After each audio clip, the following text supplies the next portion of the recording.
Conhecimento do futuro. Questão 868.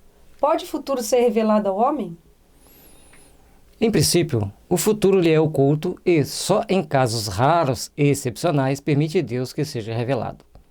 Portanto, existe possibilidade de revelar alguma coisa do futuro para algumas pessoas, para alguns médiuns, mas em casos excepcionais.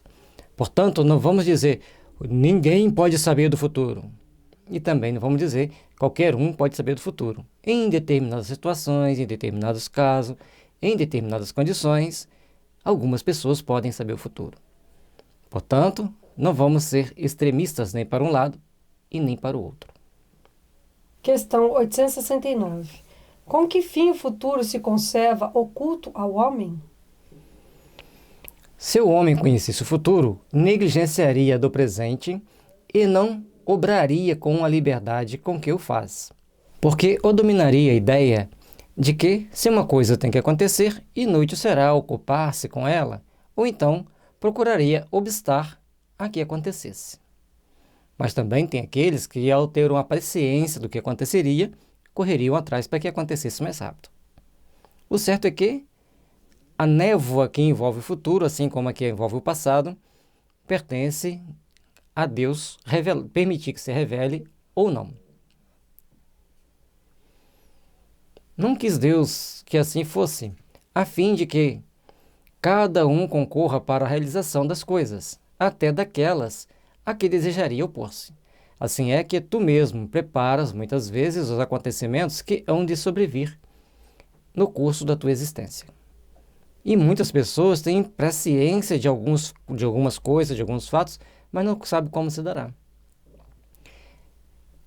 Eu lembro que na década de 70, um conhecido meu falou que mais à frente, o pessoal fala que o mundo vai acabar em 2000, não vai não. Em 2000 as pessoas vão ter um telefone que carrega com eles, a televisão não vai ser essa coisa grande, vai ser uma coisa pequenininha que se carrega na mão. E foi falando um monte de coisa assim naquele momento de... Ele tinha aqueles momentos assim de êxtase quando estava conversando, muito exaltado. E eu não esqueci, eu tinha uns 8, 9 anos. E aquilo foi vindo passo a passo, uma coisa após a outra. A televisão hoje até uma criança consegue carregar. E o celular faz coisas inacreditáveis às vezes, quando a gente para pensar, mas tudo isso faz e mais alguma. Ou seja, alguém tem uma presciência, só não sabe, às vezes não sabe como, nem de que forma vai acontecer, mas sabe mais ou menos que alguma coisa acontecerá. Mas isso não quer dizer que em tudo seja revelado a todos. Ele dizia isso porque ele era bem visionário, gostava de imaginar um futuro muito radiante. Mas muitas outras pessoas acham que vão ver o futuro assim, olha, vai acontecer um acidente com você, você vai ganhar dinheiro, você vai ficar rico. E isso não é permitido. Temos que ter muito cuidado com essas revelações, que nem sempre vêm de pessoas idôneas ou de pessoas que se possa levar a sério. Às vezes são pessoas muito crédulas, que os espíritos falam alguma coisa e eles acreditam. E nós temos que parar também para pensar na questão de ter o futuro revelado. Que mérito teria você conquistar uma virtude, conquistar até determinadas coisas materiais na vida, se não fosse através de um pouco de sacrifício, se você não refletisse na hora de tomar suas decisões para ser realmente uma coisa válida. Por exemplo, se alguém sabe que tem que se perdoar o inimigo, vai se safar de um acidente ou de uma coisa ruim no futuro, na vida dele, que mérito ele tem em perdoar o inimigo só por isso? Então, a gente tem que conquistar virtudes que nasçam realmente do fundo da alma, virtudes verdadeiras. Se a gente fica sabendo que uma coisa vai acontecer, caso a gente faça ou não faça, ou tome ou não tome uma decisão, aí não tem valor nenhum, porque é a mesma coisa se você for fazer uma prova e você conseguir pegar todo o gabarito da prova antes de fazer a prova. Você não tem mérito nenhum, você vai decorar o gabarito. Embora, muitas situações, a gente, estudando a doutrina espírita, a gente entende que tomando atitude A, vamos seguir por um caminho Z. Tomando a atitude B, vamos seguir por um caminho X. E tomando a atitude C, vamos seguir por um caminho Y. A gente tem essa noção, porque estudou, porque compreendeu. Questão 870.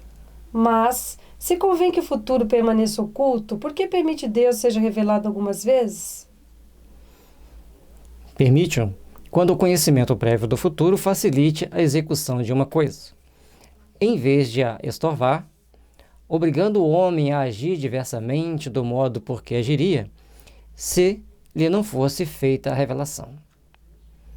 Então, tem determinadas situações que a pessoa tem uma presciência do fato, às vezes até mesmo consciência do fato, para agir com mais racionalidade, com mais equilíbrio. Não raro também é uma prova. A perspectiva de um acontecimento pode sugerir pensamentos mais ou menos bons. Se um homem vem a saber, por exemplo, que vai receber uma herança com que não conta, pode dar-se que a revelação desse fato desperte nele o sentimento da cobiça. Pela perspectiva de se lhe tornar impossível maiores gozos terrenos, pela ânsia de possuir mais depressa a herança, desejando talvez, para que tal se dê, a morte daquele de quem herdará. Ou então, essa perspectiva lhe inspirará bons sentimentos e pensamentos generosos. Isso depende do íntimo de cada um. E aí eu faço a pergunta: você está preparado para receber uma informação assim? Alguém lhe disser: olha, eu já estou velho, eu não tenho herdeiro, então vou fazer um testamento deixando tudo para você. Você vai querer que ele morra mais rápido ou vai querer que ele viva mais tempo, cuidar bem dele? Dessa pessoa. Então, nós temos que prestar atenção em como nós agiríamos. Não é condenar o outro: olha que coisa absurda o que ele vai fazer. E nós faríamos como? Ou se tornaríamos mais generosos, com mais cuidado com aquela pessoa, com mais atenção para aquela pessoa, para ela viver bem aqueles últimos anos dela. Então, nós temos que olhar para o nosso coração e ver de que forma nós agiríamos ou agiremos dentro de uma situação como essa.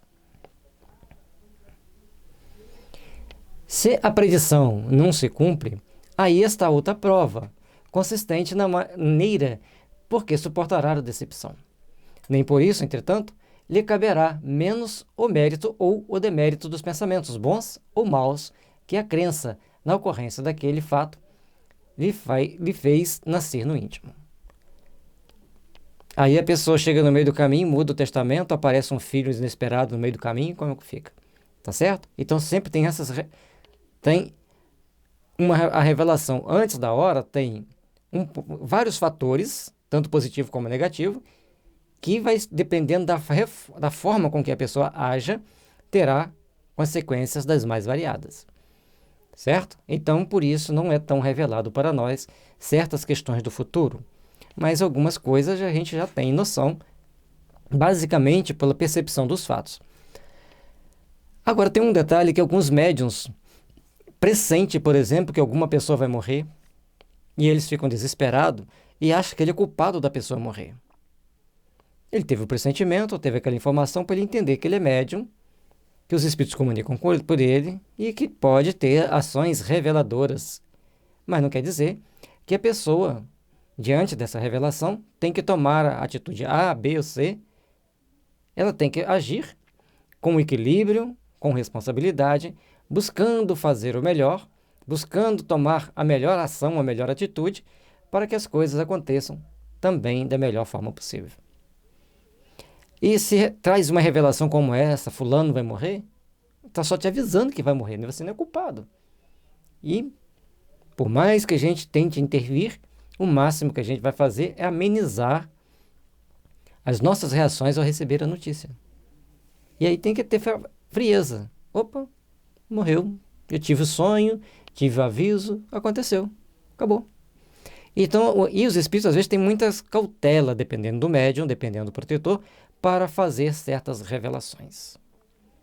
Eles colocam dados assim abstratos para a gente pensar, para nós irmos tomando consciência, tendo mais noção daqueles fatos, para melhor entendermos cada uma daquela situação. Questão 871. Pois que Deus tudo sabe, não ignora se um homem sucumbirá ou não em determinada prova. Assim sendo, qual a necessidade dessa prova, uma vez que nada acrescentará ao que Deus já sabe a respeito desse homem? Essa é uma pergunta que muita gente gostaria de fazer, né? E até mesmo faz. Isso equivale a perguntar por que não criou Deus o homem perfeito e acabado. A questão 119 vai trazer mais explicação. Por que passa o homem pela infância antes de chegar à condição de adulto? A questão 379 vai trazer mais explicação.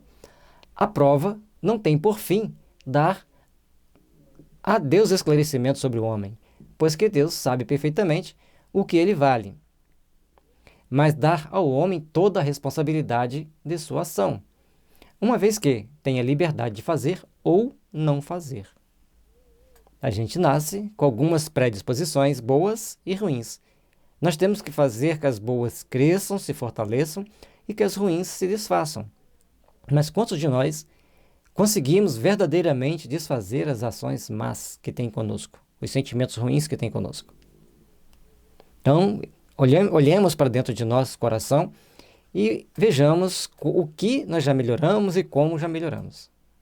Dotado da faculdade de escolher entre o bem e o mal, a prova tem por efeito pô-lo em luta com as tentações do mal e conferir-lhe todo o mérito da resistência. Ora, conquanto saiba de antemão se ele se sairá bem ou não, Deus não o pode, em sua justiça, punir nem recompensar por um ato que ainda não praticado. Cada ato que a gente vai fazer, nós temos que passar pela tentação, resistir à tentação para superarmos-nos a nós mesmos e crescermos espiritualmente, aumentarmos um pouquinho na hierarquia espiritual.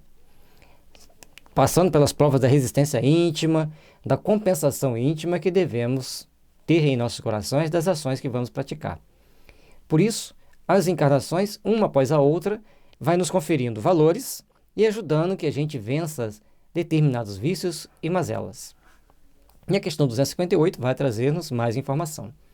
Na 258, quanto na erraticidade, antes de começar nova existência corporal, tem um espírito, consciência e previsão do que lhe sucederá no curso da vida terrena. Ele próprio escolhe o gênero das provas por que há de passar. E nisso consiste o seu livre-arbítrio. A grande maioria dos espíritos que reencarnam na Terra reencarnam de forma autômata. Ou seja, os protetores dele pegam ele, levam para reencarnar e ele só nem toma consciência que reencarnou e assim vai vida após vida até que ele venha despertar. Quanto os orientais falam que nós temos que despertar, e quanto Paulo fala que tem aqueles que estão dormindo no sono do Senhor, ou sono no Senhor, é porque as pessoas estão aqui autômatas. Elas vão passando dia após dia, não fazem uma reflexão sobre a importância da vida, não pensam em Deus como deveriam pensar, eles vão caminhando automaticamente. E desperta é aquele que já para, reflete, pensa no bem e no mal, passa na peneira o que ele deve e o que ele não deve fazer, e aí estes já estão despertos para o caminhar para a sua autoiluminação. Não é Deus, então, quem lhe impõe as tribulações da vida como castigo? Nada ocorre sem a permissão de Deus, porquanto foi Deus quem estabeleceu todas as leis que regem o universo. E de agora perguntar por que decretou? Ele esta lei e não aquela? Dando ao Espírito a liberdade de escolher, Deus lhe deixa a inteira responsabilidade de seus atos e das consequências que esses tiverem. Nada lhes torva o futuro, abertos se lhe acham, assim o caminho do bem como do mal. Se vier a sucumbir, resta-lhe-á a consolação de quem nem tudo se lhe acabou, e que a bondade divina lhe concede a liberdade de recomeçar o que foi mal feito. Ademais, cumpre se distinga o que é obra da vontade de Deus do que é da do homem. Se um perigo vos ameaça, não foste vós quem o criou, e sim Deus. Vosso, porém, foi o desejo de a eles vos expordes, por haverdes visto nisso um meio de progredirdes, e Deus o permitiu. E esse perigo tem as mais variadas situações. Aquelas pessoas que gostam de pular de cabeça para baixo, com o pé amarrado por uma corda elástica, Ah, mas nunca arrebentou, dizem uns. Não, mas a corda é bem medida para a distância certa. Mais uma vez, uma pessoa foi pular assim e caiu, bateu a cabeça, sofreu grandes danos. Então, todos nós gostamos de certos desafios. E na hora da reencarnação tem espírito que escolhe grandes desafios. E outros são mais comedidos, querem menos desafios. A cada um segundo as suas obras, a cada um segundo as suas possibilidades. Lembrando que as leis divinas estão estabelecidas na nossa consciência e essas leis divinas nos dão as condições que precisamos para vivenciarmos cada etapa evolutiva, cada situação da nossa evolução. Assim sucede entre os homens, por muito capaz que seja um estudante, por grande que seja a certeza que se tenha de que alcançará o bom êxito, ninguém lhe confere grau algum sem exame, isto é, sem prova. Do mesmo modo, o juiz não condena um acusado, senão com fundamento, num ato consumado e não na previsão de que ele possa ou deva consumar esse fato. Então, cada um tem as suas condições de passar ou não por uma prova. Ninguém pode ser condenado antes de praticar um ato, um fato. E cada um de nós vamos passar pelos atos para nos aperfeiçoarmos, para nos melhorarmos. Quanto mais se reflete nas consequências que teria para o homem o conhecimento do futuro, melhor se vê quanto foi sábia a providência em lhe ocultar a certeza de um acontecimento venturoso o lançaria na inação. A de um acontecimento infeliz o encheria de desânimo. Então, cada situação traz para nós uma possibilidade de nós depararmos com aquela realidade. Olha, na sua vida você vai ficar muito rico, vai ganhar dinheiro muito fácil. A pessoa vai relaxar. Olha, você vai perder toda a sua fortuna, você vai ficar muito pobre. A pessoa vai desesperar. Isso é uma coisa básica, simples. E assim tem tantas outras que as pessoas ficam tentando descobrir e nem sempre podem conseguir. E assim vai uma infinidade de coisas. As pessoas querem achar um vidente que lhe fale sobre o futuro, que lhe revele o futuro. A pessoa, no máximo que ele pode fazer é conversar contigo e te dar um norte. Mas essa pessoa está tão bem preparada para te dar um norte para o caminho que você vai seguir? A experiência vai nos dizendo que quando alguém nos pergunta sobre o futuro, a melhor coisa que a gente deve falar: ore, trabalhe e confie. Se for da vontade de Deus, tudo vai acontecer. Se não for, refaça o rumo do seu caminho. Em ambos os casos, suas forças ficariam paralisadas, daí o não lhe ser mostrado o futuro, senão como meta que lhe cumpre atingir por seus esforços, mas ignorando os trâmites, porque terá de passar para alcançá-la. O conhecimento de todos os incidentes da jornada lhe tolheria a iniciativa e o uso do livre-arbítrio. Certa vez, eu assisti uma palestra de uma empreendedora, ela disse que ela teve um insight e ela montou, então, um restaurante com aquele insight. E 3 meses depois, ela ainda estava no laranja, quer dizer, não era nem amarelo ainda, estava abaixo da meta que ela tinha que ter para cobrir receitas e despesas. E ela tinha um negócio bem estabilizado, mas era um negócio pequeno, ela queria um negócio muito grande. E ela teve que lutar muito, fazer um grande trabalho, descobrir como que ela ia fazer as divulgações do trabalho, dos produtos que ela vendia, das refeições que ela servia, para ela poder alcançar a clientela e superar a margem que ela precisava para ter lucro. E, então ela teve que ter muita criatividade, muita luta, muita dedicação para fazer aquele trabalho. E os funcionários tiveram que contribuir também com ela, ambos se procurarem se desdobrarem para manter o restaurante funcionando e garantir seu emprego. Então foi uma grande luta de equipe.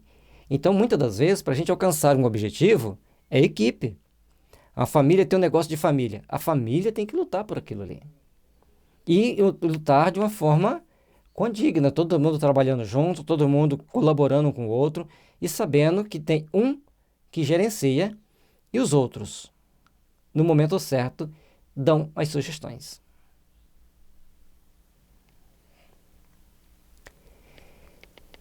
ele se deixaria resvalar pelo declive fatal dos acontecimentos sem exercer suas faculdades. Quanto o feliz êxito de uma coisa está assegurado, ninguém mais com ele se preocupa. Então, para conseguir um feliz êxito dentro do empreendimento, trabalhe, procure planejar bastante, estudar bem aquilo que você quer fazer, como que você vai fazer aquilo ali, e quanto mais você estudar, mais você vai se aperfeiçoar para ter o conhecimento de como lidar com cada fato, com cada situação, para alcançar o que almeja. Portanto, não vai ser revelado para você o futuro de uma forma muito simples e também não será de uma forma muito complexa. Da mesma forma que os espíritos não vão te falar quais as questões que estão na prova. Mas muitas das vezes as pessoas sonham que estão fazendo a prova, sonham com as questões das provas, só não lembra como eram as questões. Mas na hora da prova ele vai fazer com mais segurança, com mais facilidade.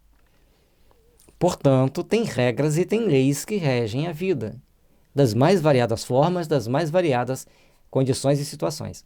Compete-nos entender nas entrelinhas. E quantos de nós estaríamos preparados para lidar com certas revelações que trouxessem para nós certas certezas? É necessário esforço e luta. Somente assim conquistaremos um futuro melhor.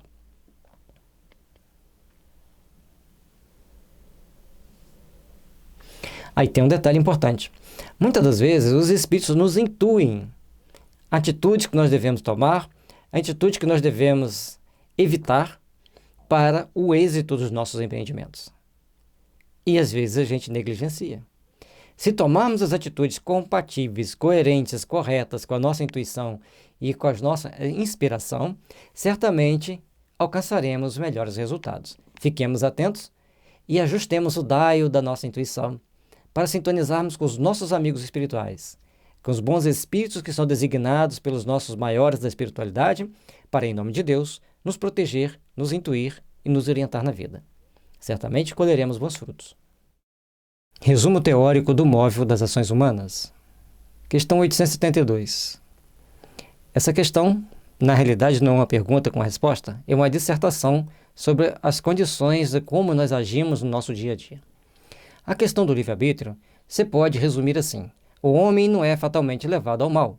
Os atos que pratica não foram previamente determinados. Os crimes que comete não resultam de uma sentença do destino.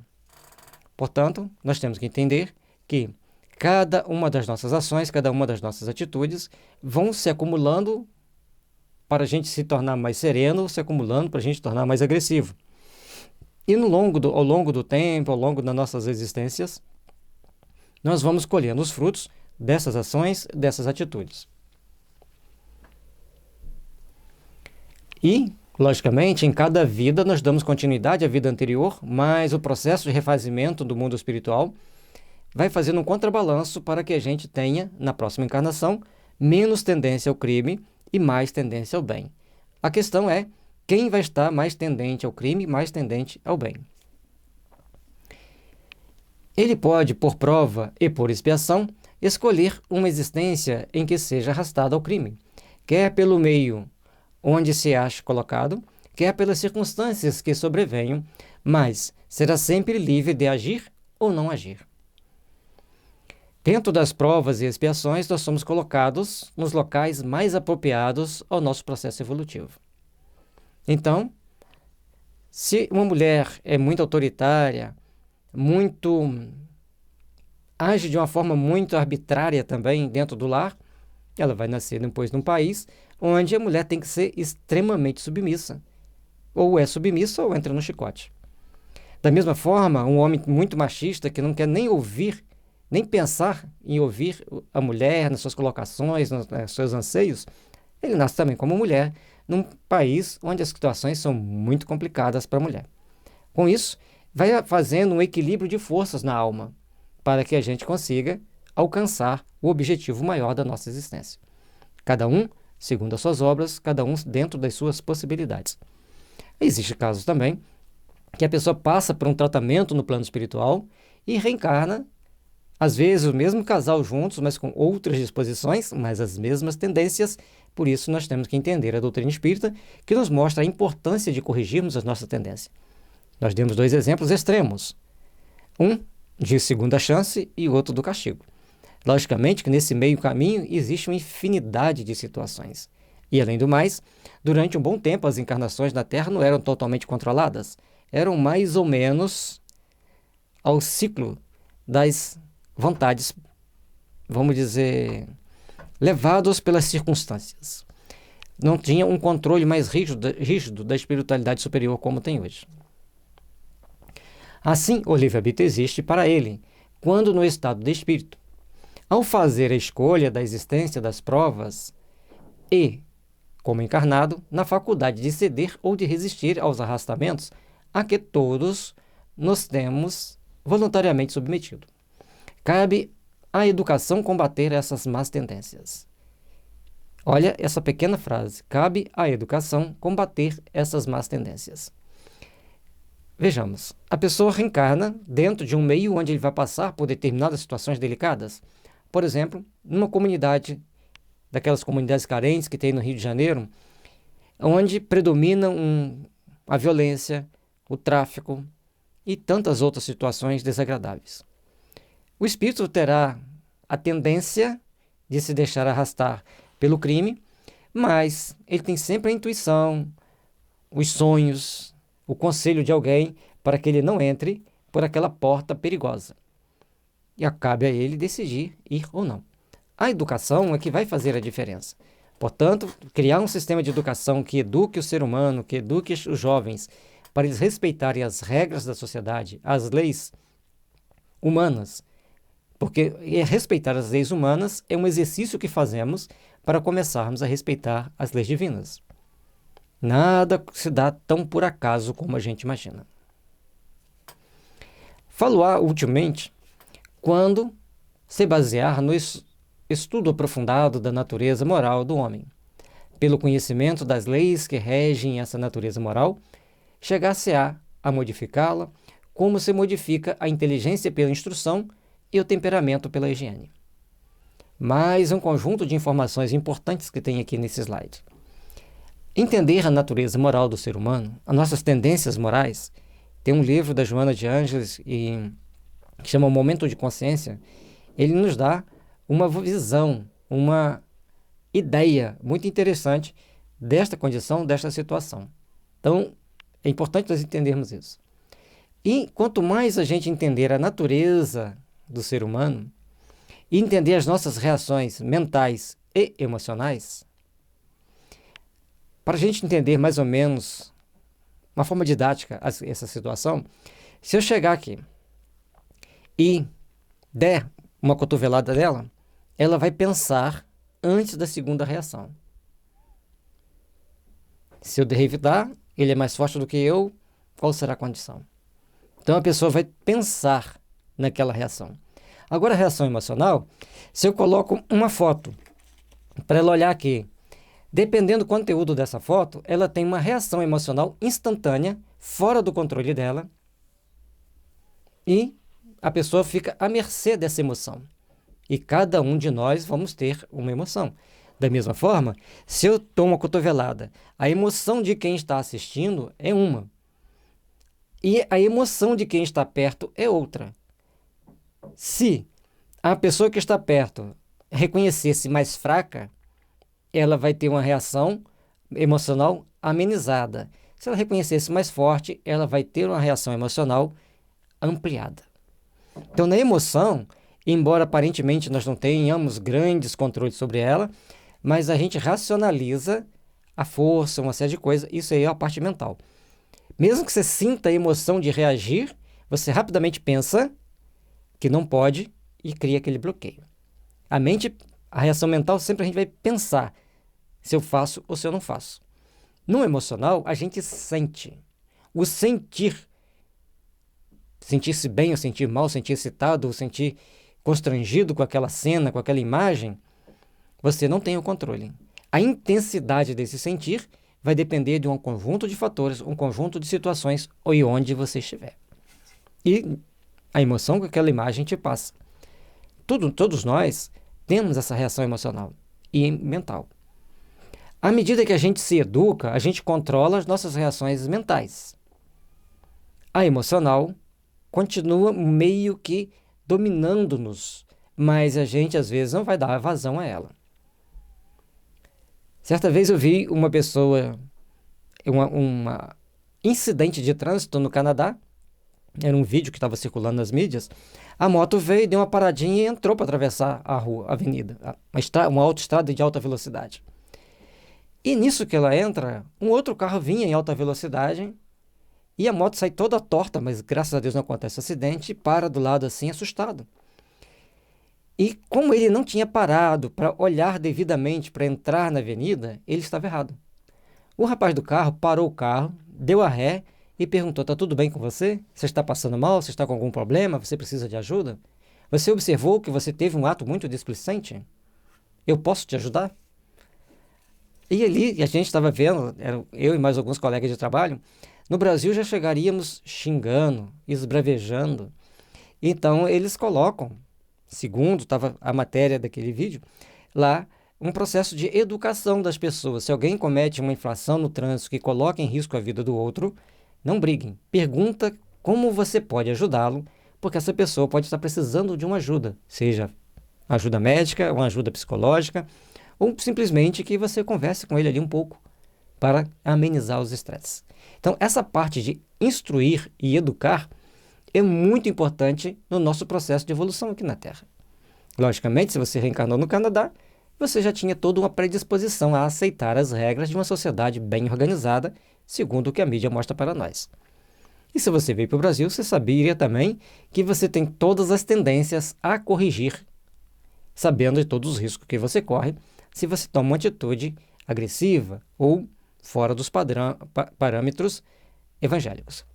E com relação à higiene, se você não se educa de se prestar atenção no que você come, no que você bebe, em como você vai se assear no dia a dia, vai estar bem caracterizado pelo seu temperamento. Só recapitulando, na reação mental a gente pensa sobre ela. No emocional a gente sente e dar vazão ou não dar vazão àquilo que a gente sente depende de cada um. O problema que a gente tem que pensar nessas questões, a reação emocional, nós temos que ter o nosso emocional equilibrado, porque Joana de Anjos deixa muito explícito isso nos livros dela. Nós temos que agir e não reagir. Porque quando você age, você pensa, reflexiona em que tipo de atitude você deve ter. Quando você age em função do que o outro te fez. Então, as pessoas que têm equilíbrio emocional, elas agem e não reagem. Então, a gente tem que ficar sempre atento a essa particularidade. E ter esse equilíbrio emocional está muito relacionado com a vivência dos ensinamentos do Cristo. Porque se você agir, você vai pensar e reflexionar se aquilo ali está dentro de um padrão aceitável. Se você reagir, qual que é a tendência? É o olho por olho, dente por dente. Ele me deu a cotovelada, eu vou dar outra nele, ou então vou dar um tapa, o que eu conseguir dar nele. Então, a gente tem que ter muito cuidado com isso, porque isso afeta a nossa vida em profundidade e atrapalha o nosso processo evolutivo. Desprendido da matéria e no estado de erraticidade, o espírito procede à escolha de suas futuras existências corporais de acordo com o grau de perfeição que haja chegado, e é nisso, como temos dito, que consiste sobretudo o seu livre-arbítrio. Essa liberdade, a encarnação não a anula. Aqui tem uma frase que define toda a condição para a gente entender aquilo que a gente já falou com aquilo que a gente vai falar agora. De acordo com o grau de perfeição que haja chegado. Então, os espíritos, para escolherem que tipo de prova e expiação eles vão ter no seu processo evolutivo, ele já tem que ter chegado a um grau de perfeição X. Se ele está abaixo de X, escolhem para ele. E se está acima de X, tem um conselho que vai definir se ele pode ou não passar por aquelas provas e por aquelas situações. Então nós vamos ter nosso lar, os mensageiros e renúncia, como um exemplo do que a gente falou. Alcione, ao dizer que viria à Terra, um conselho de espíritos foi mostrar para ela todos os perigos, se ela estaria disposta ou não a enfrentar aqueles perigos. Ela aceitou Eles a protegeram e ela passou por aquelas provas com tanta bondade que até incomoda a gente na hora que a gente está lendo o livro. E no livro Os Mensageiros vai mostrando para a gente as consequências das nossas propostas reencarnatórias e quando deixamos de cumprir as nossas propostas encarnatórias. Se ele cede à influência da matéria, é que sucumbe nas provas que por si mesmo escolheu, para ter quem o ajude a vencê-las. Concedido-lhe é invocar a assistência de Deus e dos bons espíritos. Então, se ele invoca a assistência de Deus e dos bons espíritos, ele terá condições de suportar melhor cada uma dessas provas. Ele pede para ler a questão 337. Pode a união do espírito a determinado corpo ser imposta por Deus? Certo, do mesmo modo que as diferentes provas, mormente quando ainda o espírito não está apto a proceder a uma escolha com conhecimento de causa, por expiação, pode o espírito ser constrangido a se unir ao corpo de determinada criança que, pelo seu nascimento e pela posição que vem a ocupar no mundo, se lhe torne um instrumento de castigo. A criança nasce com paralisia cerebral, com a série de condições limitantes para não cometer outros crimes, outros erros. Ou pode ser também um acidente de percurso. Não podemos descartar isso. Mas ele será recompensado depois no plano espiritual. Existe uma série de situações que colocam as pessoas numa ou noutra condição para o resgate, para o aprimoramento, para o autoaperfeiçoamento. Cada um passando pelas suas condições, pelas suas necessidades evolutivas. Sem o livre-arbítrio, o homem não teria nem culpa por praticar o mal, nem mérito em praticar o bem. E isto a tal ponto está reconhecido que, no mundo, a censura ou o elogio são feitos à intenção, isto é, à vontade. Ora, quem diz vontade, diz liberdade. Se tem a vontade de cometer tal ato, então você vai ter a liberdade de fazer ou de não fazer. Se você vai para fazer, você arca com as consequências daquilo que você está fazendo. E aí, todos nós temos que saber nos portar diante das situações, diante das condições mais adversas no mundo.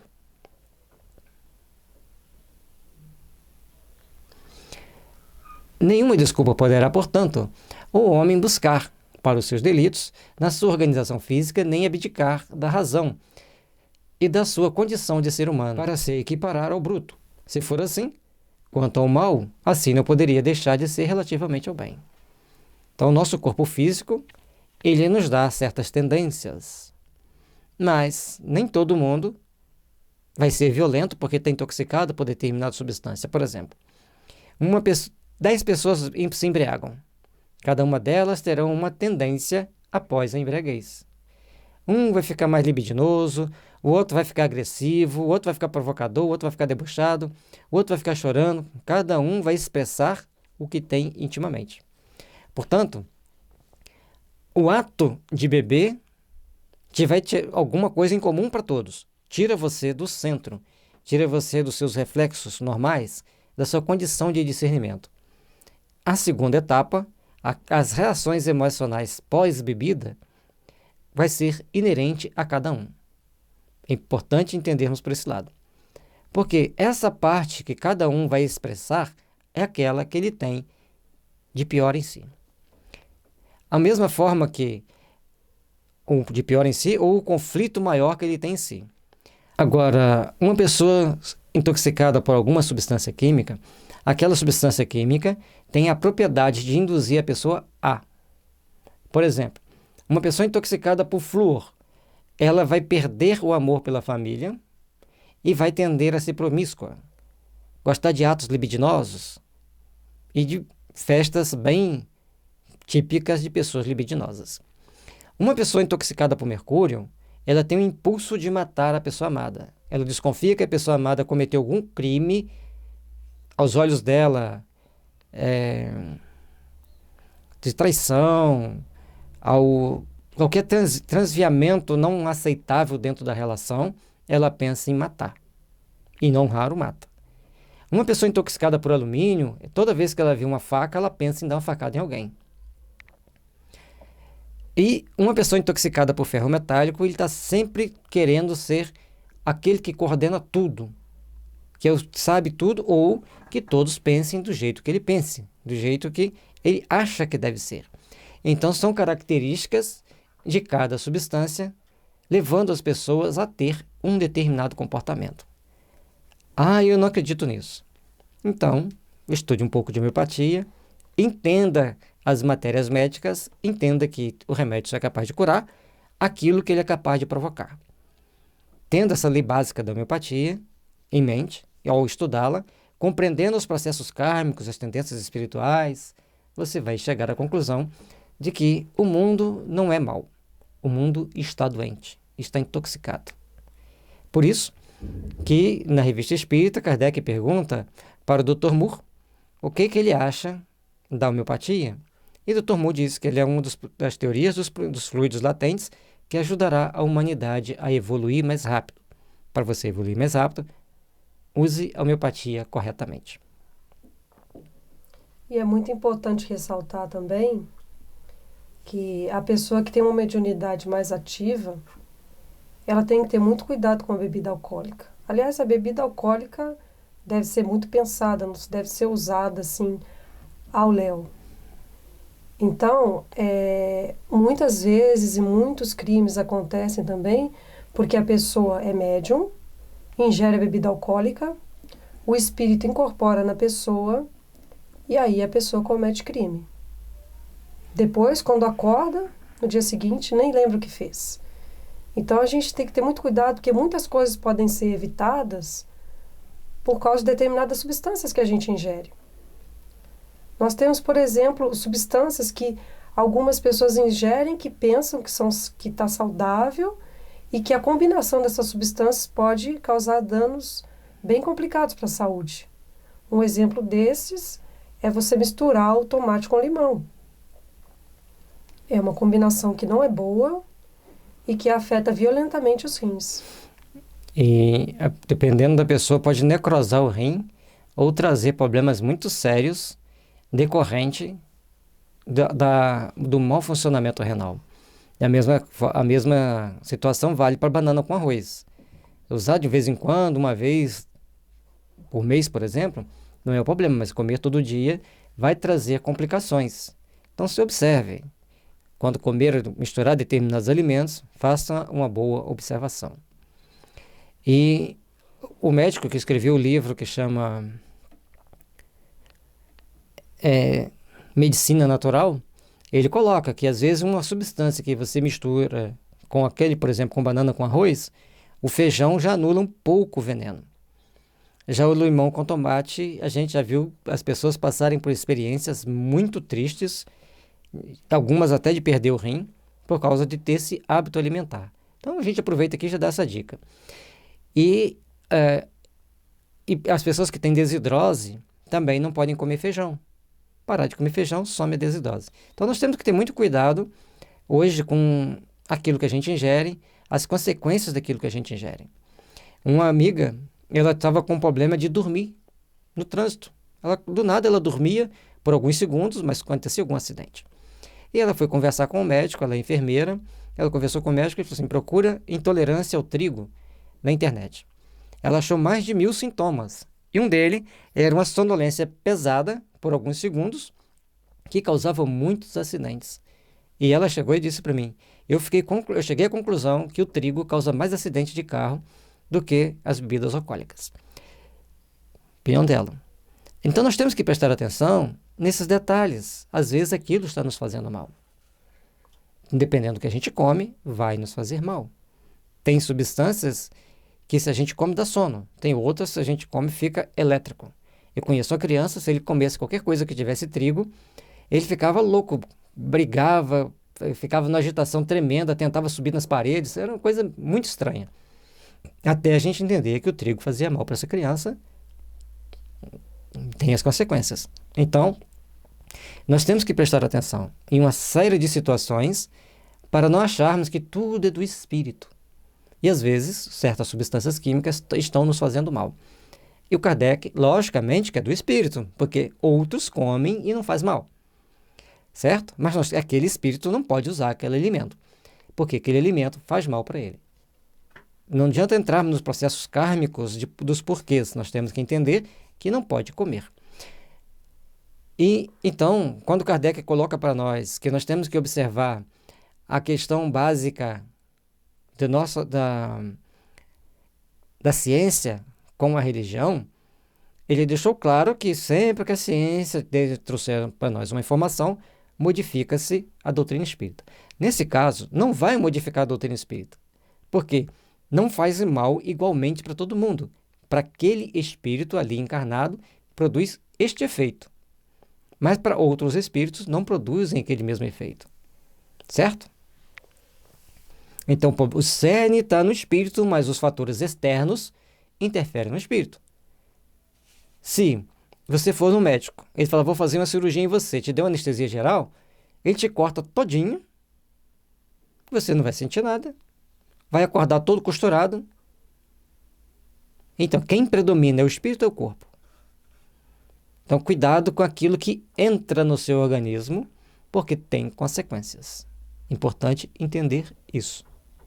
Mas quando o homem pratica o bem, tem grande cuidado de averbar o fato à sua conta, como mérito, e não cogita depor ele gratificar os seus órgãos, o que prova que, por instinto, não renuncia, malgrado a opinião de alguns sistemáticos, ao mais belo privilégio de sua espécie, a liberdade de pensar. Se a gente faz o bem, a gente se sente bem por ter feito o bem. Se a gente faz o mal, a gente se sente mal por ter feito o mal. Ao sentir mal por ter feito mal, colocar culpa na organização física, mas ao fazer o bem, se sentir bem, não coloca culpa na organização física. Portanto, o espírito é o agente propulsor de cada ação, de cada fato. É o espírito que é o propulsor. Agora, existem agentes tóxicos que levam o espírito a despertar suas tendências e agir daquela forma, daquele jeito. Como citamos o mercúrio, nem todo mundo intoxicado por mercúrio, graças a Deus, vai matar a pessoa amada. Mas tem impulso e tem ideias. Entendam isso. Praticar vai ser poucos, graças a Deus. Então, as tendências existem. A prática, nem sempre. Por isso que o espírito tem a liberdade de agir e de não agir. Agora, juntando a tendência e a intoxicação, as coisas se complicam. Isso que a gente tem que entender bem entendido. Uma coisa interessante. Uma pessoa intoxicada por cânfora, se ele estiver andando ao ar livre, ele tem vontade de matar. Então, sempre que uma pessoa estiver intoxicada por cânfora, na hora que ele estiver fazendo uma caminhada ao ar livre, as pessoas que ele lembrar com certa mágoa, ele fica pensando em matar essas pessoas. E todos os crimes cometidos em bosques, principalmente estupros, são cometidos por pessoas contaminadas por cânfora. Certo? Então, são um conjunto de situações que nós temos que entender, que perceber, para agirmos de forma bem coerente com as nossas necessidades, com o nosso ideal espírita, mas também com os nossos conhecimentos técnicos. Certo? A fatalidade, como vulgarmente é entendida, supõe a decisão prévia e irrevogável de todos os sucessos da vida, qualquer que seja a importância deles. Se tal fosse a ordem das coisas, o homem seria qual máquina sem vontade. Mais para frente ele vai dizer isso. Tem pessoas que sempre têm sorte naquilo que faz. Então tem um apresentador de televisão que ele fala assim, tudo que eu boto, que eu toco, vira ouro. Eu tenho o dom de dar sorte para as pessoas, de dar sorte, eu tive muita sorte na vida. Nós espíritas sabemos que ele tem a proteção de Paulo de Tarso. Então, logicamente, ele tem aqueles méritos de ter a proteção de Paulo de Tarso e de conseguir sucesso na vida, um compromisso que ele tem com o bem. Mas outros não têm compromisso com o bem, ou não exercem compromisso com o bem. Não vou julgar o apresentador. Se ele fez, se deixou de fazer. O que importa é que existe uma força maior que nos induz, que nos coloca no caminho de realizar determinados feitos. De que lhe serviria a inteligência desde que houvesse de estar invariavelmente dominado em todos os seus atos pela força do destino?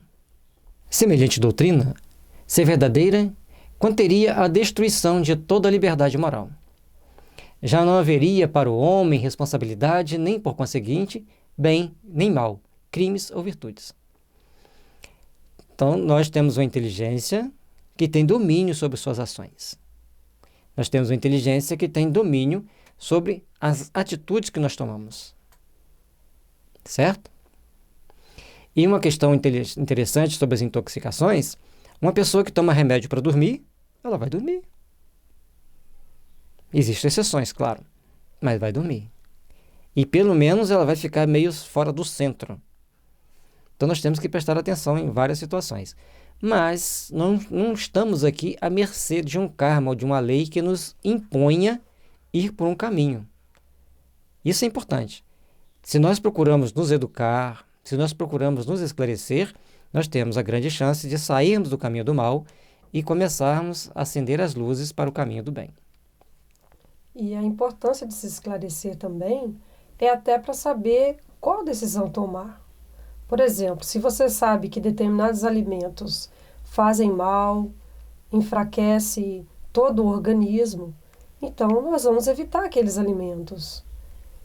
É muito importante nós termos o conhecimento para a gente saber que atitudes tomar e que tudo influencia na nossa vida, mesmo as posturas diante dos alimentos.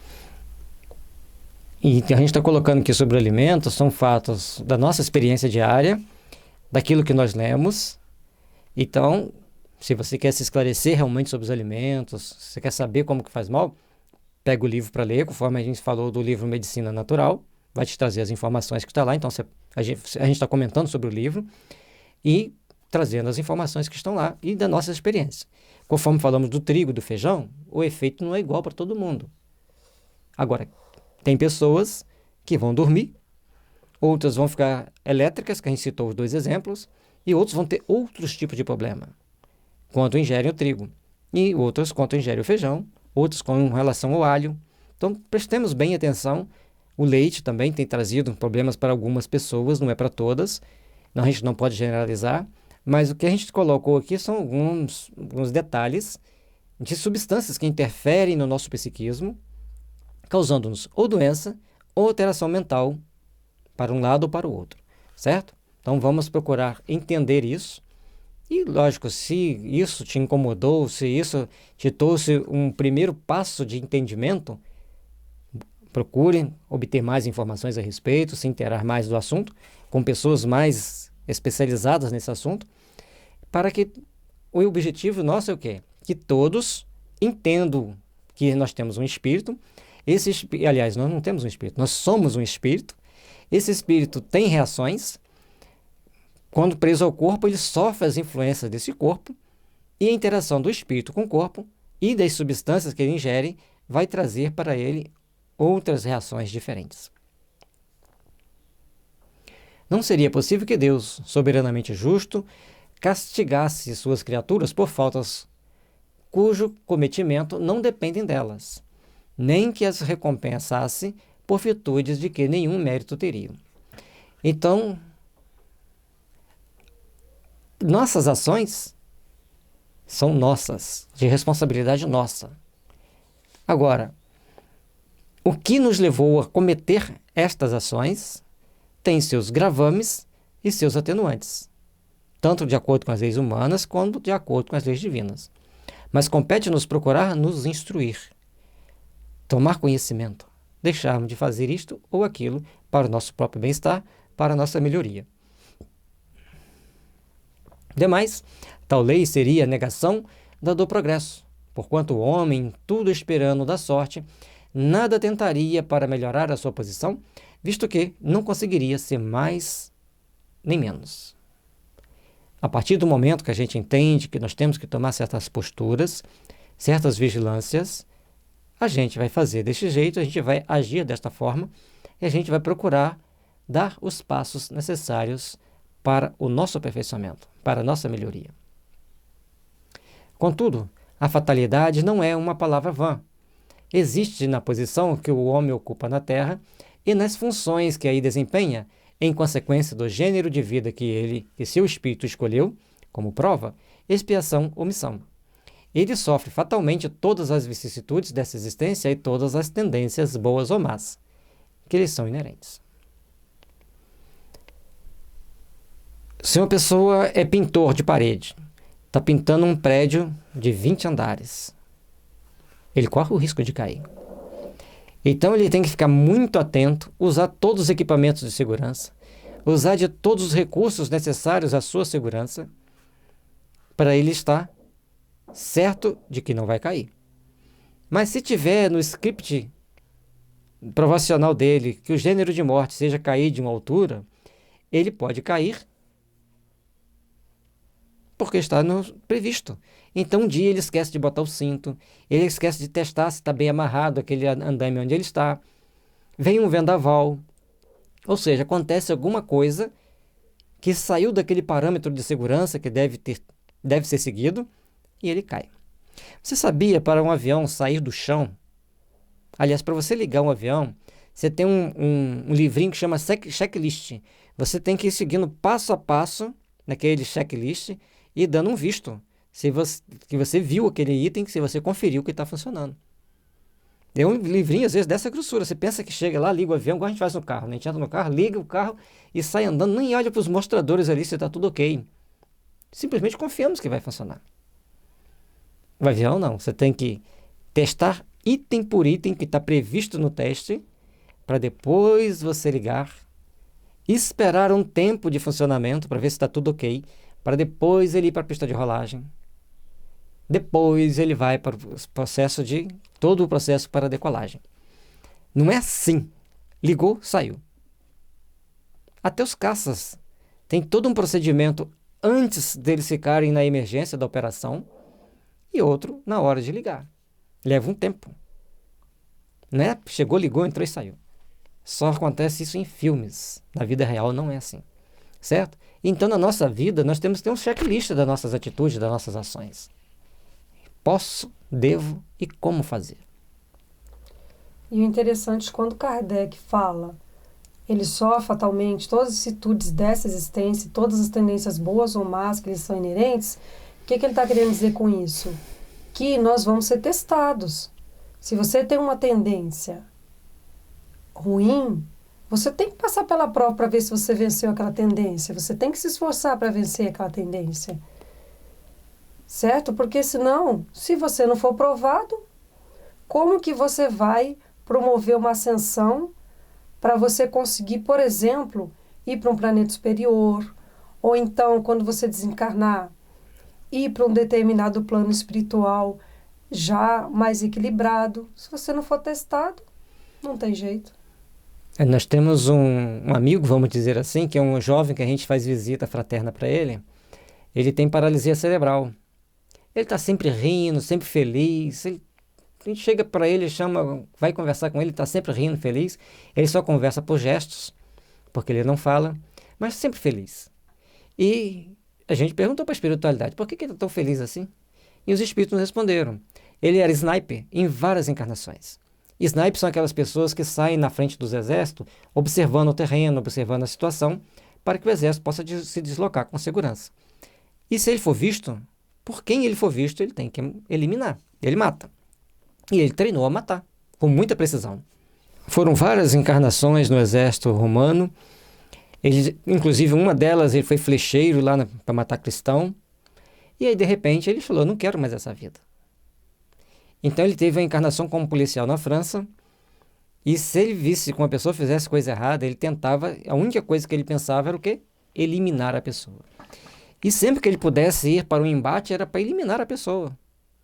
E ele pede então, que ele queria a reencarnação que ele não matasse, em hipótese alguma. E avaliou todas as suas possibilidades, e ele pediu 3 encarnações com paralisia cerebral. Essa é a primeira. Aí ele, sim, durante o desdobramento, ele trabalha muito segundo os espíritos, ele trabalha intensamente recuperando e assistindo espíritos que também passaram por essa experiência, ou que vivenciam ainda esses impulsos, essas tendências, para que esses espíritos possam olhar o exemplo dele para procurarem também se educar. Ou seja, muitas das vezes a gente precisa de um limite muito forte para evitarmos cair nos nossos próprios erros, nas nossas próprias tentações. Certo? Então, as vicissitudes inerentes, às vezes, têm consequências para outras vidas. Aí, porém, acaba a fatalidade, pois da sua vontade depende ceder ou não a essas tendências. Os pormenores dos acontecimentos, esses ficam subordinados às circunstâncias que ele próprio cria pelos seus atos, sendo que nestas circunstâncias podem os espíritos influir pelos pensamentos que surgiram. E assim, a espiritualidade, uma pessoa que tem instintos muito violentos, eles não vão colocá-lo num serviço de segurança pública onde ele pode extravasar essa violência. Vão colocar em outra área onde ele vai ter oportunidade de se educar. E assim cada um vai ficando onde precisa para o devido ajuste, para a devida autoeducação. Influem os espíritos em nossos pensamentos e em nossos atos? Muito mais do que imaginais. Influi a tal ponto que de ordinário são eles que vos dirigem. Muitas das vezes essas pessoas vão estar sofrendo a influência de espíritos, seja que eles mataram, ou seja que gostam de matar também. Conforme citamos o caso do sniper. E cada um de nós vamos caminhando segundo as influências espirituais que recebemos. Além das tendências dos nossos impulsos íntimos, das intoxicações que temos a ação de espíritos nos induzindo para esta ação ou para aquela. Ou às vezes tem dois exércitos, um falando faz e o outro falando não faça. Então, a gente tem que saber escolher. Essa escolha que vai definir em qual caminho da evolução você está. E não é muito simples, tá? A fatalidade, portanto, nos acontecimentos que se apresentam, por serem estas consequências da escolha que o espírito fez da sua existência de homem. Pode deixar de haver fatalidade no resultado de tais acontecimentos, visto ser possível ao homem, pela sua prudência, modificar-lhes o curso. Nunca há fatalidade nos atos da vida moral. Aí é que vem um detalhe muito importante. Então, a fatalidade existe, por exemplo, a pessoa tem que morrer, o gênero de morte dele será um acidente. Aí ele começa a andar de carro a 120 por hora, 180. Aí vai arrumando todos os recursos para fugir das multas. E as pessoas falam, para que você anda tão correndo assim? Ah, mas é gostoso. Ah, mas eu não aguento andar devagar. E um dia ele desencarna por um acidente fatal. Suicídio. Foi antes da hora? Foi imprudência. A fatalidade estava em morrer no acidente. Agora, o dia de morrer no acidente era diferente. Então, nós temos que ter esse cuidado. Entra dentro de um barco, o gênero de morte é morrer afogado. Aí entra, o barco que é para 6 pessoas, entra 10. Consequências da imprudência. Morreu antes da hora. Não tinha a devida vigilância, a devida atenção com a situação em que deveria estar. Então, a gente tem que ter muito cuidado. Prudência e canja de galinha não faz mal a ninguém. Tudo sendo usado com moderação vai prorrogar a nossa vida aqui na Terra, vai atenuar a ação e reação. Agora, com relação à vida moral, você tem a tendência a bater em alguém? Não é ético e nem é moral dentro da nossa sociedade você bater em alguém. Então, a ação de bater, você pode ter um impulso. Mas você tem que saber se conter, porque aí não há fatalidade. Assim como outras ações de desrespeito ao outro, das mais variadas situações. Certo? Ceder ou não a um galanteio depende da sua força moral. Assim como o impulso de galantear a mulher alheia ou o homem alheio também vai estar dentro dos seus impulsos morais. Você pode pensar em fazer, mas o seu bom senso, a sua dignidade moral vai dizer não faça. Então, são pontos que nós temos que repensar sobre ele. No que concerne à morte, é que o homem se acha submetido em absoluto à inexorável lei da fatalidade. Por isso que não pode escapar à sentença que lhe marca o termo da existência, nem ao gênero de morte que haja de cortar a esta o fio. Então, o gênero de morte, você tem que ter cuidado. Se é por acidente, tome todas as prudências. Como a gente não sabe, devemos ser prudentes em tudo. O que a gente for fazer, façamos com prudência. Eu trabalho com uma máquina muito perigosa. Bom, se o seu gênero de morte for um acidente, fique atento diante dessa máquina perigosa. Aí você vai para uma festa, chega em casa às 4 da manhã para levantar às 6 e vai mexer com essa máquina perigosa? Toma uns goró, vai mexer com essa máquina perigosa? Então nós temos que prestar atenção. E se onde nós trabalhamos temos um risco, então nossas ações têm que ser cuidadosas para evitarmos aumentar esses riscos. Segundo a doutrina vulgar, desses mesmo tiraria o homem todos os seus instintos que, então, proviriam da sua organização física, pela qual nenhuma responsabilidade lhe toca, ou da sua própria natureza, caso em que lícito lhe fora procurar desculpar-se consigo mesmo, dizendo não lhe pertencer a culpa de ser feito como é. Muito mais moral se mostra, indiscutivelmente, a doutrina espírita. Então, nós temos certos impulsos naturais da nossa herança genética e da nossa herança espiritual. No livro Homeopatia, Tratamento para o Espírito e para o Corpo, você vai encontrar bastante informação sobre essas tendências do homem e os fatos da sua vida.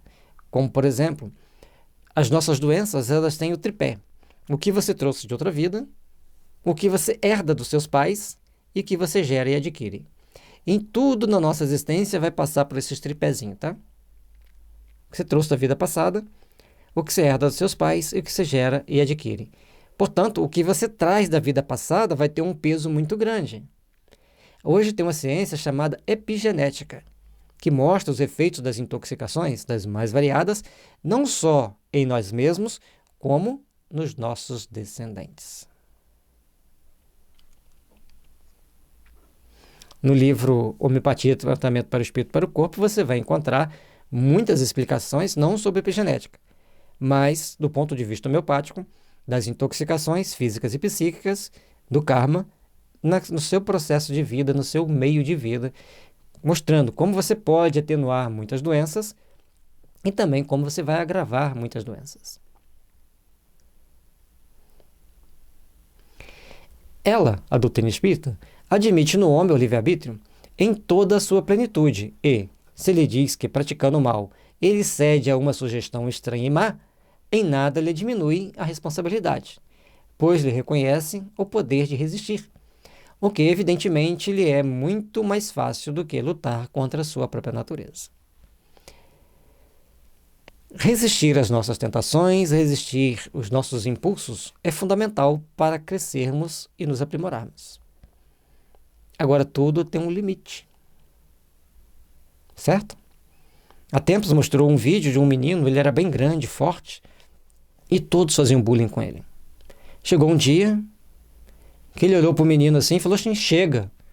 Deu um safanão nele, pegou ele e jogou no chão. Ele era muito maior e bateu no segundo que veio. Aí, como tinha câmera de segurança na escola, fez aquele auê, a imagem viralizou pelo mundo todo e todo mundo debatendo. E eu pergunto, por que quando ele estava sofrendo bullying, calado, não viralizaram também as imagens para provocar um outro debate e evitar aquele caso extremo? Que o menino que ele bateu saiu muito machucado. Ele era bem maior, era bem forte. Então, nós temos que prestar atenção. Nós temos que nos vigiar para a gente saber que não podemos agredir o outro.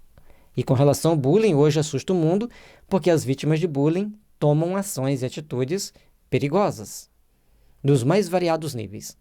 A gente que estuda homeopatia tem um remédio chamado natro muriático, que é um remédio para essas mágoas que a gente guarda assim no dia a dia. E também tem o remédio chamado cálculos renales, que é um remédio para tratar pedra nos rins.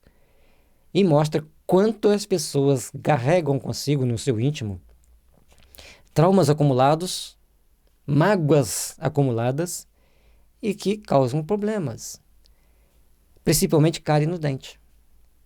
Então nós temos que começar a entender o mundo por um outro prisma.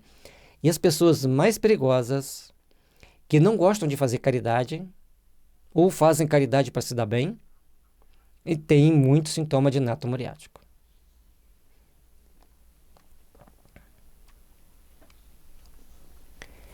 Assim, de acordo com a doutrina espírita, não há arrastamento irresistível. O homem pode sempre cerrar ouvidos e a voz oculta que lhe fala no íntimo, induzindo-o ao mal, como pode cerrá-lo a voz material daquele que lhe fale ostensivamente. Veja bem, você está andando na estrada. Aí você começa a acelerar o carro para alta velocidade.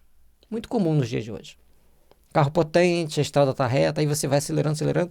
Aí vem aquela intuição assim, estou andando muito acima da velocidade, eu devo reduzir. Aí você fala, deixa eu curtir minha velocidade aqui. E vai. Agora, se a pessoa fala para você assim, reduz que ali na frente tem um guarda e vai te multar. A pessoa reduz na hora. Então, veja bem, quando Kardec fala da vontade, isso é muito mais complexo do que a gente imagina. E esse exemplo é bem típico, muito comum. A pessoa quer andar a 150 numa estrada que é para andar a 100. Se ninguém está olhando, eu vou andar a 150. Mesmo ele sabendo que Deus está vendo, o seu protetor está vendo, e a sua consciência está falando, reduz, reduz, reduz, reduz, ele vai. Certo? E aí acaba indo. Agora, se chega e fala assim, ali na frente tem um radar, ou ali na frente tem um policial, aí a pessoa reduz. Portanto, é possível ouvirmos a voz da intuição, a voz da consciência, com disciplina e educação. A gente tem que se disciplinar e se educar para ouvir a voz da consciência. Porque se a gente ouve a voz ostensiva de alguém nos avisando de um perigo, ou de uma possível punição, então nós temos que ouvir a voz do coração quando nos diz, não faça isso, não vá cometer tal ato. Pode-o, pela ação da sua vontade, pedindo a Deus a força necessária e reclamando para tal fim a assistência dos bons espíritos. Foi o que Jesus nos ensinou por meio da sublime prece, que é a oração dominical, quando manda que digamos, não nos deixeis sucumbir à tentação, mas livra-nos do mal. A partir do momento que a gente já tem que entender que temos que pedir a Deus para não nos deixar sucumbir à tentação e nos livrar do mal, é porque nós temos a tentação e nós temos a tendência a fazer o mal ainda. Não foi à toa que Jesus deixou isso para a gente. Portanto, a oração do Pai Nosso é tão importante. E aqueles que são dialogadores, está conversando com o Espírito, sempre faça um Pai Nosso, sempre faça uma oração pedindo perdão, resistência ao mal e sempre pedindo fazendo mentalizações para aquele Espírito entender a importância de fazer o bem, entender a importância de que ele ser filho de Deus. E a oração, ela é essencial para todos nós em todos os momentos. O momento que você tem vontade de agir, de reagir, aliás, né? A uma ação que o outro fez com você de forma negativa, de forma grosseira, se você parar ali segundos e buscar fazer uma prece, centrar, você não vai ter uma atitude impulsiva. Você não vai ter uma atitude grosseira no nível do outro ou pior. Então a oração, ela é um recurso de forças que nós não temos a dimensão do que a oração pode fazer na vida das pessoas. Quando você tem uma pessoa, que você tem uma inimizade, que vocês não se entendem, se você começar a fazer preces para a pessoa, orações com amor, com carinho, a gente vai observando que aquela pessoa vai modificando conosco. O comportamento dela vai suavizando. Ela consegue nos ver de uma maneira diferente. Mas isso tem que ser feito com amor, compreender que se o outro está agindo de forma errada para conosco, está sendo grosseiro, é porque ele não está bem. Se ele estivesse bem, ele não estaria agindo dessa forma. Ele precisa de ajuda, ele precisa de oração, ele precisa de uma energia contrária que ele está enviando para nós. O dia que nós entendemos essa potência que é a oração e que o outro, na maioria das vezes, ele é mais frágil do que mal, isso está sendo colocado no livro Boa Nova por Jesus, falando com os discípulos, nós vamos conseguir realizar muitas mudanças em nós e vai refletir no outro também. Essa teoria da causa determinante de nossos atos ressalta com evidência de todo o ensino que os Espíritos han dado. Não só é sublime de moralidade, mas também, acrescentamos, eleva o homem a seus próprios olhos. Mostra-o livre de subtrair-se a um jugo obsessor, como livre é de fechar sua casa aos importunos.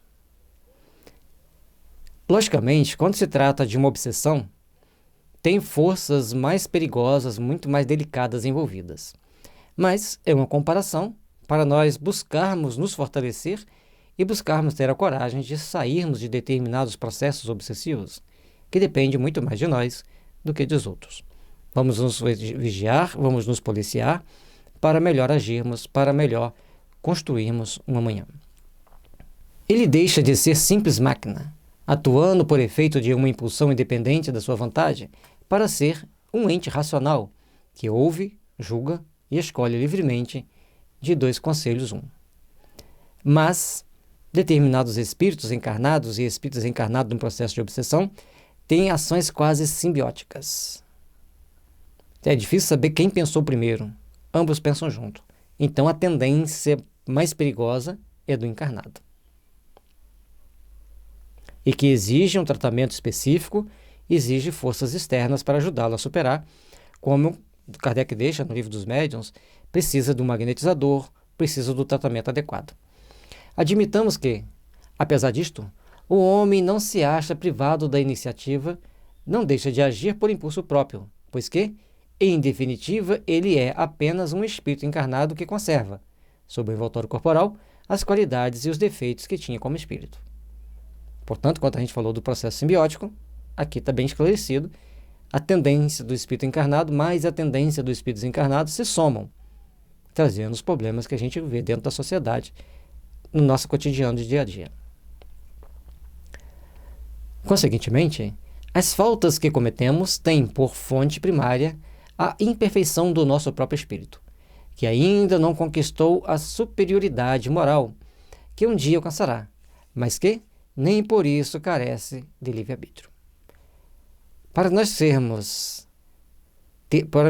uma integridade ética e moral de um Chico Xavier, Irmã Dulce, Madre Teresa, Francisco de Assis, Jesus, nós vamos levar algum tempinho. Mas não podemos falar assim, quando eu tiver naquela condição eu faço. O futuro começa hoje e o amanhã depende do agora.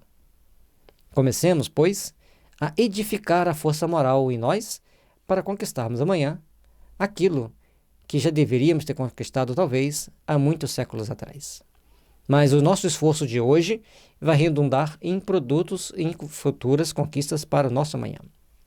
A vida corpórea lhe é dada para se expungir de suas imperfeições, mediante as provas por que passa, imperfeições que precisamente o tornam mais fraco e mais acessível às sugestões de outros espíritos imperfeitos, que delas se aproveitam para tentar fazê-lo sucumbir na luta em que se empenhou. Espíritos existem que nos tentam impor certos sentimentos, certas tendências, para depois nos culpar. Tá vendo? Faz do mesmo jeito. Mas são eles que nos induzem. Sabem que nós cometemos aquele erro no passado, tentam nos induzir novamente nesta encarnação. Por isso, a vigilância moral, estudar o Evangelho, ler o Livro dos Espíritos, estudar o Livro dos Espíritos, estudar o Livro dos Médiuns, estudar a Gênese, estudar o Céu e o Inferno, ou seja, estude as obras básicas. Elas estarão combustível para discernir, combustível para repensar as suas ações, a sua existência. Se dessa luta sai vencedor, ele se eleva. Se fracassa, permanece o que era. Nem pior, nem melhor. Será uma prova que ele cumpre recomeçar, podendo suceder que longo tempo gaste nessa alternativa. Ter que recomeçar, fracassar e ter que recomeçar, não é agradável. E nada é agradável, a derrota nunca é boa. Então nós precisamos vencer a nós mesmos, vencer nossas tendências inferiores e conquistarmos a paz necessária à nossa evolução, ao nosso crescimento espiritual. Quanto mais se depura, tanto mais diminuem os seus pontos fracos e tanto menos acesso oferece aos que procurem atraí-lo para o mal. Na razão da sua elevação, crescer-lhe a força moral, fazendo que dele se afastem os maus espíritos, ou se aproximarem, sejam tratados, sejam orientados, sejam ajudados. Por isso, as reuniões mediúnicas, as reuniões de tratamento espiritual, as reuniões públicas. Na doutrina espírita, nós temos essas possibilidades de esclarecer espíritos, nós mesmos que estamos encarnados e aqueles que nos acompanham. À medida que vamos estudando, que vamos procurando nos aprimorar, vamos seguindo melhores caminhos que nos levem ao Pai, que nos levem ao entendimento maior da nossa existência, da nossa caminhada evolutiva. Todos os espíritos, mais ou menos bons, quando encarnados, constituem a espécie humana e, como o nosso mundo é um dos menos adiantados, nele se conta maior número de espíritos maus do que de bons. Nosso mundo é um dos menos adiantados e talvez um dos mais perigosos do universo.